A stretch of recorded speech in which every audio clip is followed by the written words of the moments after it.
Tendance.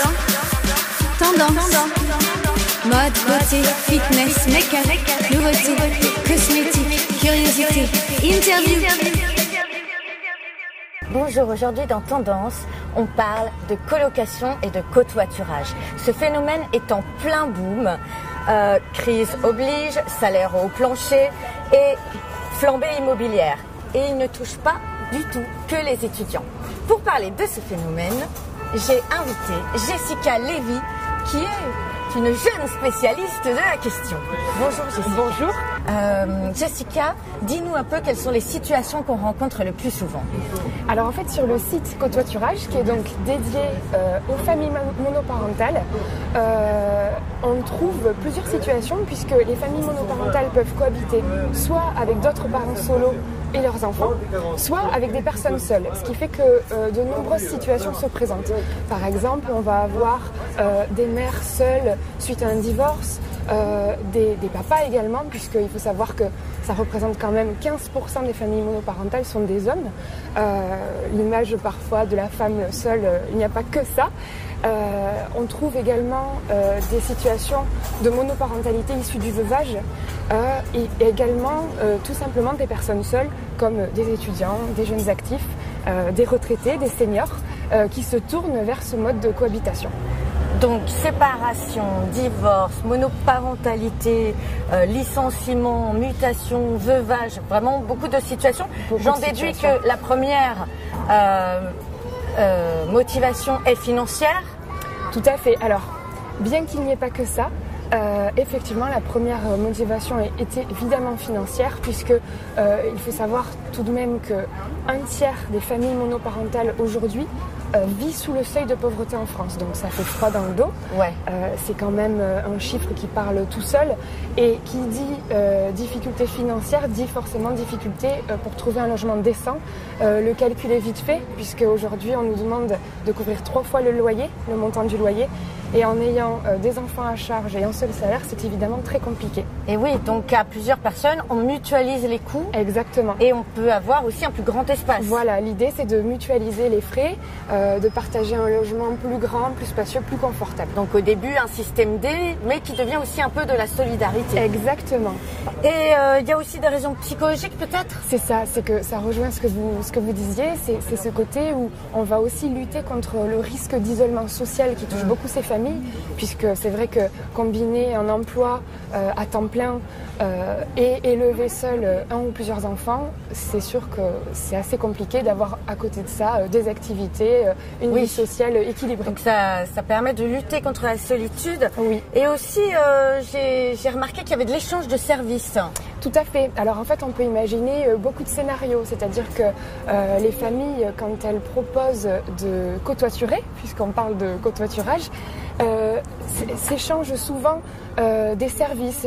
Par exemple, on va pouvoir indiquer sur le site ce que l'on est prêt à partager avec un potentiel cohabitant. Par exemple, la garde d'enfants, l'aide aux devoirs, les trajets également, toutes sortes de choses comme ça. Super, super. Et ben justement, rentrons un petit peu dans le détail parce que tu as créé un site. Vous avez créé, parce que vous êtes deux à la tête de cette idée. Oui. Covoiturage.fr. Alors je voudrais savoir comment est venue cette idée. Alors en fait c'est assez simple. On a monté ce site avec ma meilleure amie d'enfance, Leslie. En fait on avait très envie d'entreprendre toutes les deux. C'était quelque chose qui nous animait beaucoup depuis de nombreuses années. On cherchait l'idée et en fait assez simplement on l'a trouvée, puisque on entendait beaucoup parler de cohabitation intergénérationnelle et on s'est tout simplement dit pourquoi ne pas transposer cette solution très positive à une autre tranche de la population qui elle aussi est très touchée par la crise du logement, les familles monoparentales. Voilà. De par notre histoire, qu'il s'agisse du côté personnel ou professionnel, on était toutes les deux sensibilisées à cette question. D'accord, donc il y avait du vécu. Voilà, tout à fait. Ok, et avec ton ami, vous avez aussi fait de la colocation ensemble peut-être quand vous étiez... Tout à fait, on a eu l'occasion de faire de la colocation ensemble quand on était étudiante. Donc c'est encore autre chose, ça c'est l'image traditionnelle de la colocation. Oui, tout à fait, une image auberge espagnole, un peu festive et conviviale, on va dire. d'étudiants. Tout à fait, tout à fait. Et d'ailleurs, on pense beaucoup, et ça se retranscrit dans les annonces, que sur le site, il y a toute une génération qui a vécu, qui a pu vivre en colocation avant, en tant qu'étudiants ou jeunes actifs, et qui aujourd'hui, une fois par an et une fois avec une situation un petit peu bancale ou un besoin, se tournent plus volontiers, plus facilement vers la colocation, même adulte. Et alors, ce site, ça fait pas très longtemps qu'il est en ligne. Il y a une belle histoire sur le lancement de ce site. Tout à fait. En fait, on a fait appel à du crowdfunding, à la plateforme KissKissBankBank, pour lever des fonds, en fait, pour pouvoir développer la plateforme, puisque ça demandait un développement assez important. Et donc, cela fait presque 1 an aujourd'hui que nous avons levé les fonds. Ensuite, il y a eu plus de temps pour développer le site ensuite, mais cette réussite-là, elle a 1 an quasiment aujourd'hui. Bravo, bravo. Et bien, pour finir, je me disais que peut-être, à travers tous les exemples de gens et de situations qui ont recours au cotoiturage, à la colocation, peut-être tu avais une belle histoire à nous raconter, ou des exemples de belles histoires. Alors, des exemples de belles histoires, alors c'est vrai qu'il y a tellement de combinaisons possibles qu'il peut y en avoir énormément, parce que c'est ce qu'on dit sur le site, c'est partager plus qu'un logement, c'est partager des tranches de vie. Donc oui. C'est vrai que ça crée de belles histoires. Si je devais en donner une comme ça aujourd'hui, ce serait peut-être une maman qui vivait seule avec 2 enfants et qui n'avait pas du tout de famille. Et en fait, elle s'est rapprochée d'une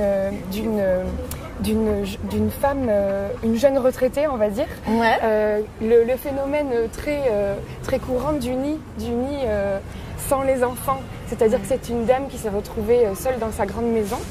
Et du coup, elle n'avait pas envie de vivre seule, elle avait envie de revoir sa maison s'animer et avec de l'ambiance.